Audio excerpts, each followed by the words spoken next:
अस्सलाम वालेकुम नाज़रीन, मैं हूं अमजद रशीद और आप देख रहे हैं प्रोग्राम हक़ाइक़। हमारे साथ मौजूद हैं सियासी तज्ज़ियाकार इशफ़ाक़ अब्बासी साहब। अस्सलाम वालेकुम अब्बासी साहब। वालेकुम सलाम। अब्बासी साहब ये बताएं, इमरान खान साहब फ़राह गोगी का जो है दफ़ा कर रहे हैं, ये ऐसा क्यों कर रहे हैं? क्या एक एक्स वज़ीर आज़म को ये चीज़ शोभा देती है? देखिए जी, ये इमरान खान के लिए बड़ा एम्बैरेस हो रहा है। हर जगह यही बात चल रही है कि फराह खान कौन है भाई। वो फराह खान उनकी एहलिया की दोस्त हैं और वो उन्हीं के घर में इनका निकाह हुआ था बुशरा बीबी का। और ये ट्रेंड चला हुआ है कि भाई ये पंजाब में जो है बुज़दार जो है उस्मान बुज़दार को लगवाया ही फराह खान ने था बुशरा बीबी के थ्रू।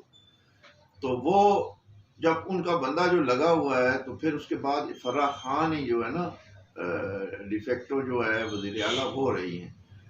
तो सारे उसके ही पाबंद थे, उसी के हुक्म के पाबंद थे, वही उस हुक्म के मुताबिक ही चल रहा था। जो ट्रांसफरें हो रही थी या कोई जो भी बात थी वो फराह खान के हवाले से होती रही। और ये पंजाब में ये हर बंदे के ज़ुबान में यही बात है कि फराह खान ही पैसे लेती है। ये जो रीम खान है उसने भी ये बात की है, 2 बार उसने प्रेस कॉन्फ्रेंस की है, उसने भी ये बात की है।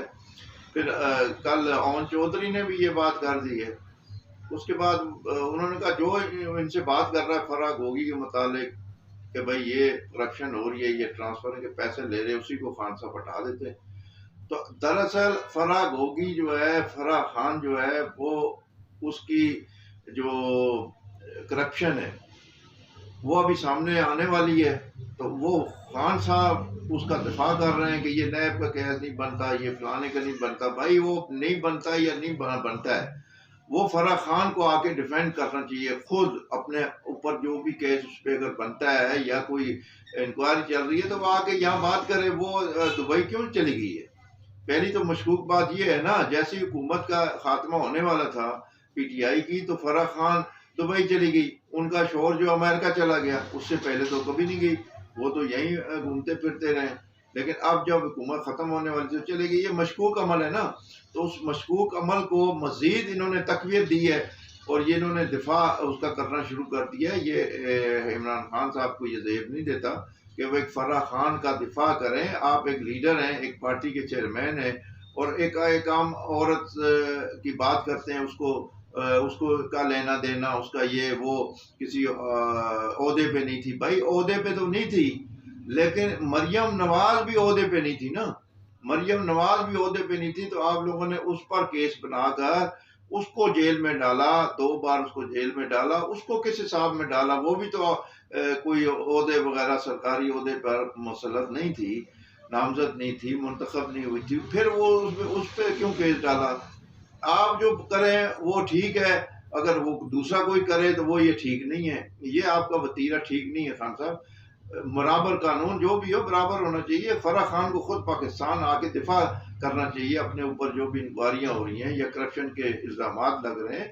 आपका काम नहीं है, आपका खान साहब का ये काम नहीं है कि वो फराह खान जैसी औरत का दिफा करें जिसका एक एक अंग जो है ना वो करप्शन में डूबा हुआ है और लोग उसके मुताबिक बातें कर रहे हैं और नैब ने भी इंक्वायरी शुरू की हुई है।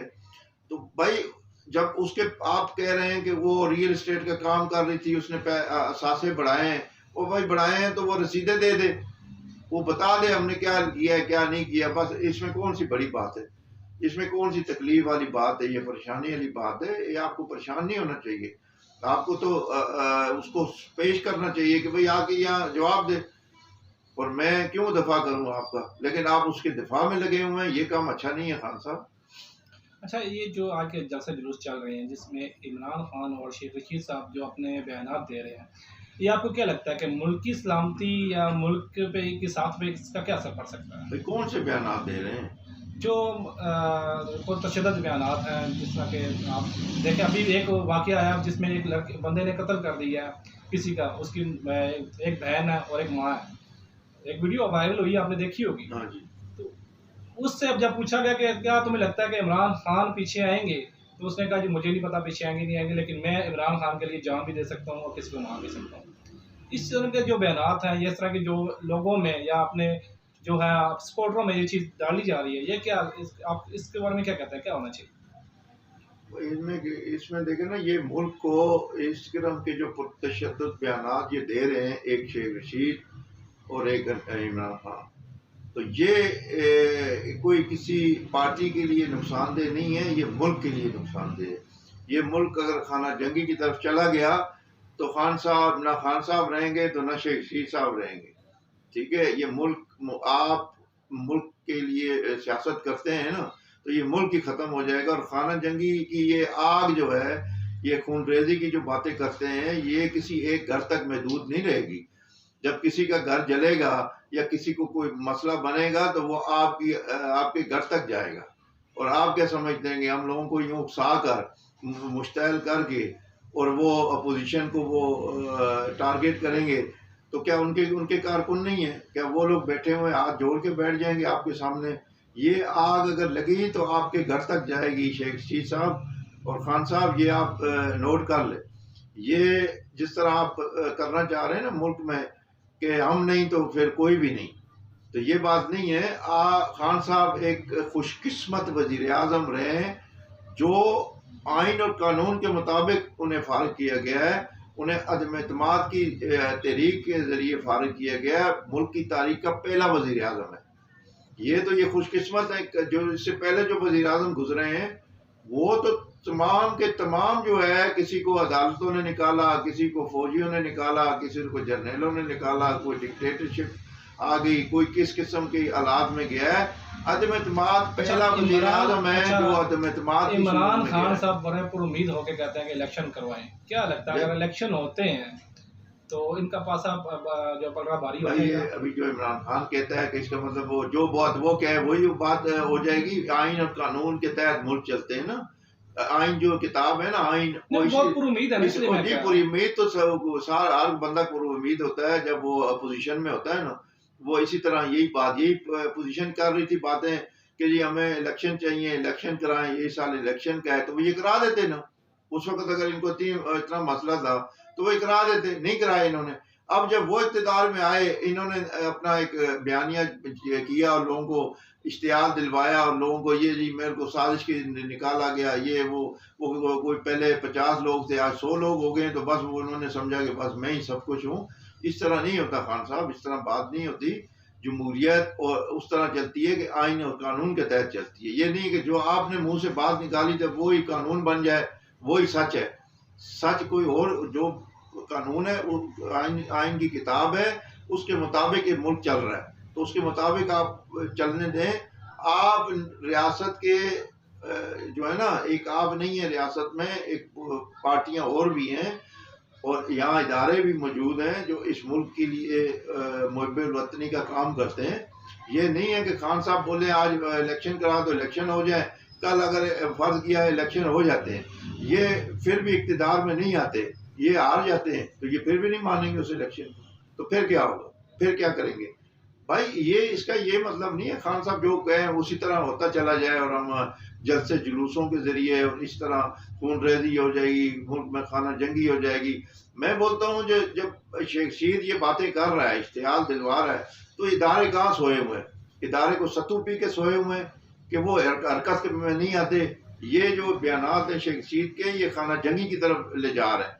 तो जो हमारे इदारे हैं उनको हरकत में आना चाहिए और ये FIR करा के इसको अंदर करना चाहिए, इसकी ज़बान बंदी करनी चाहिए। ये कोई मुल्क के लिए अच्छा साइन नहीं है। मुल्क में अफरा तफरी फैलाना चाहते हैं, जैसे इराक, शाम और लीबिया में इस तरह की, यानी ये अफरा तफरी फैला रहे हैं इस मुल्क में।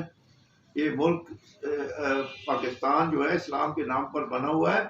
और ये ना समझे कि एक PTI है, PTI के अलावा भी बहुत जमातें हैं। आप अकेला घोड़े दौड़ा रहे हैं मैदान में, तो अकेला घोड़ा जो दौड़ता है ना वही जीतता है, आपके साथ कोई घोड़ा है ही नहीं। और जब घोड़े दौड़ेंगे ना इलेक्शनों में, उस वक्त आपकी काबिलियत का पता चलेगा, आपकी मकबूलियत का। आप अकेले जलसे करते रहें, आपको क्या मसला है, हमें क्या मसला है। लेकिन बात यह है, आप जमहूरी तरीके से आप जलसे करें, जुलूस करें, पुरअमन करें, लोगों को इश्तिहार ना दिलाएं। ये आपके लिए भी ख़तरनाक है और मुल्क के लिए भी ख़तरनाक है। ये आप मत समझें कि खाना जंगी होगी तो हम बच जाएंगे, आप भी इसमें रगड़े जाएंगे। तो लिहाजा मैं तो ये कहता हूँ, मैं उन इदारों से मैं अपील करता हूँ कि भाई ये हरकत में आए और शेख शीर की ज़ुबान बंदी करें। इन्हें जो ये अफरा तफरी की बातें और ये तशद्दुद बयान दे रहे हैं, इन्हें अंदर का गिरफ्तार करना चाहिए इदारों को, हुकूमत को। हुकूमत क्या कर रही है? जी नाज़रीन, ये थे इशफाक अब्बासी साहब जिनका आपने तजिया सुना। इसके साथ ही इजाज़त दीजिए। अल्लाह हाफ़िज़।